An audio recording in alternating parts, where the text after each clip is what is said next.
Good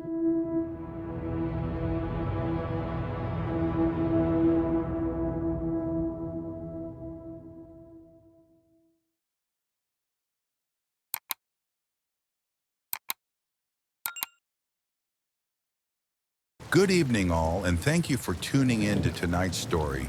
If you enjoy it, please remember to subscribe and like the video so we can continue bringing you more horror stories. Now, without further ado, take a deep breath and relax as we take a journey through the night.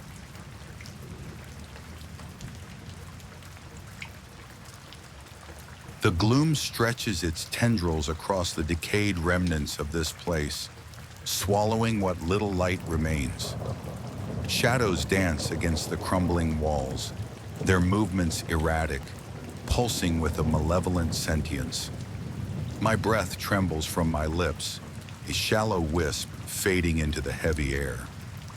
The candle before me sputters, the wax pooling into an amorphous mass, the flame shrinking, suffocating. My hands, skeletal and feeble, barely obey my command. The skin, taut and bruised by time, barely clings o'er the protruding bones beneath. I clutch my arms close, trying to retain what little warmth lingers in my flesh. But it is a futile endeavor. The cold has long since taken root in my marrow. This house once held life, voices echoing through its hallways, laughter reverberating against its grand ceilings. Now silence reigns. I am the final fragment of what once was, the last withering petal on a dying bloom. I have endured the nights before this, suffered through the maddening solitude, the creeping dread that slithered in when the sun bled out beyond the horizon. But I know without doubt that this night will be my last. The air itself tightens, pressing upon my lungs like an unseen force, an unholy presence siphoning the breath from my body. My vision swims as I feel it arrive. No footfalls precede its coming, no rustling of fabric, no creak of ancient boards beneath the weight of its form. It simply exists now, here, with me. I dare not lift my eyes. I know what stands before me. I have felt its presence before, lurking at the periphery, watching with unseen eyes, waiting, always waiting. But now there is no distance left between us. A voice like shattered glass grinding against stone fills the silence. Each syllable lacerates my thoughts, embedding itself deep within my mind, scarring the last remnants of my sanity. It is time. Join the others. My breath hitches in my throat, my body trembling violently. The others. Those who fell before me. Those who screamed into the abyss as it swallowed them whole. My mind recoils at the thought, at the inevitability of my fate. My lips part, a choked sob escaping into the still air. The candle sputters once more, its feeble glow casting grotesque shadows that flicker and distort.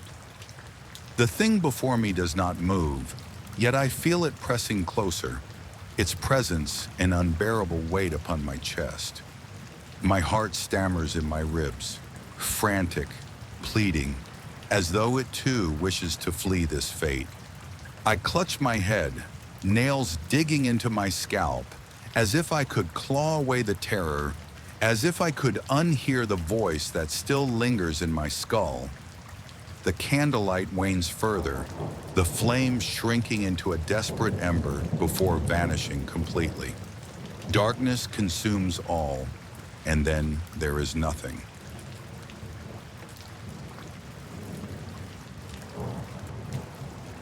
I used to be invisible, not in any supernatural sense, just in the way that people never seemed to notice me. I walked through life a shadow among the living, a ghost of flesh and blood. My presence was inconsequential.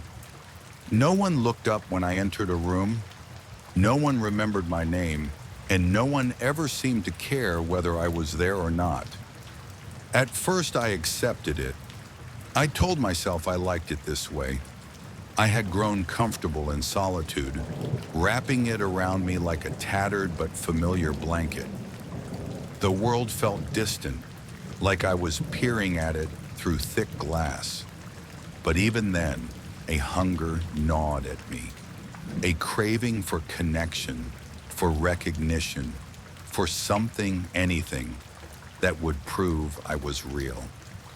It began subtly, a tingling behind my eyes, a sensation I could never quite place. It was easy to ignore at first, just a minor discomfort, an occasional flicker at the edges of my vision. But as the days passed, it grew. The feeling stretched down my spine, curled around my ribs like a creeping vine. And then came the voices. They were not external, not audible in the way one hears the wind or a person speaking. They hummed inside my skull, threading through my thoughts like silk. At first, they were faint, murmuring just beneath my consciousness, but they grew louder, clearer. They weren't fragmented or chaotic. They were precise. They were aware. I searched for explanations. The internet offered diagnoses: schizophrenia, dissociation, psychosis. But none of them felt right. This wasn't some delusion, some break from reality. It was real. It was happening. And most of all, it was not unwelcome. For the first time in my life, I wasn't alone. The voices spoke to me like old friends, guiding my thoughts, nudging me toward small actions. It started innocently. Turn left here, take the long way home, avoid that man. The suggestions felt natural, instinctual, as if I had always known to do these things. And then they began to share their knowledge. I started to understand people in a way I never had before. A glance at a stranger on the subway, and I knew what they feared most. A quick look at a cashier's face, and I could see the sadness lurking beneath their forced smile. The voices whispered their secrets to me, exposing the hidden wounds, the unsaid words, the concealed desires. It was intoxicating, but the voices wanted something in return. I should have been afraid. I should have questioned what they were, where they came from. But fear had no place inside me anymore. When they asked me to follow a man through the city streets one night, I obeyed. When they told me to slip into his apartment building after him, I did. He never saw me. People never did. Inside his home, the voices guided my hands.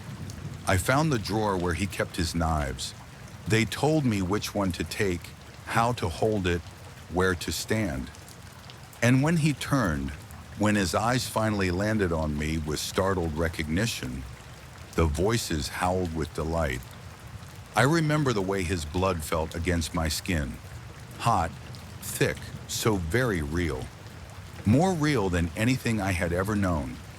As I stood over him, his last breath rattling in his chest, I understood the truth. I had never been alone. They had always been there, waiting, watching. They had chosen me, lifted me from obscurity, given me a purpose. I was no longer invisible. I was seen, and I would never fade again.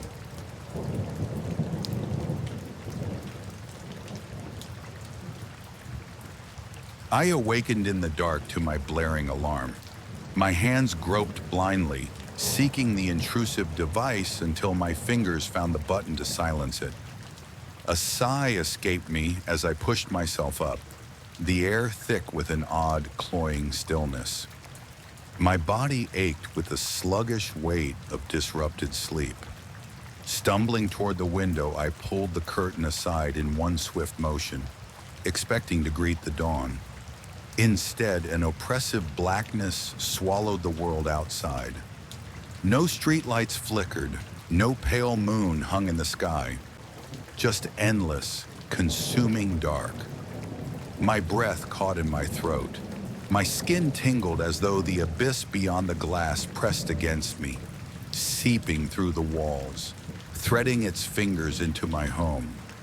My phone screen flared to life as I checked the time. Morning. By all logic, the sun should have ascended, casting golden hues across rooftops and pavement. Yet no glow broke the veil. No birds heralded the new day. Only silence.